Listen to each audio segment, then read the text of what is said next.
Հաճախ մեզ մեղադրում են, որ որևէ բան չենք արել, նստած սպասում ենք 26 թվականի ընտրություններին։ Եթե մի ուժ կա այսօր Հայաստանում,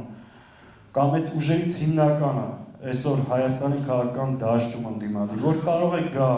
ձեր առջև, բաց ճակատ, ասի ինչ արել 5 տարվա ընթացքում, քանի փորձ արես իշխանություններին հեռացնելու եւ որևէ մի անգամ տարբերություն մյուսների համակարգչի հետևում չի թաքնվել ու ստատուս գրելով բավարարվել, դա մենք ենք։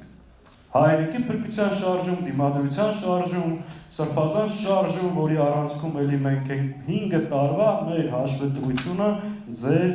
աչքի առջև է եղել եւ խորհրդարանում եւ խորհրդարանից դուրս։ Հետեւաբար մենք չենք ասել ոչ մի բան մի արեք, եկեք սպասենք 26 թվականի ընտրությանը։ 21 թվականի ընտրություններից ընդամենը 5 ամիս հետո դուրս ենք եկել փողոց, փորձել ենք իրավիճակը փոխել։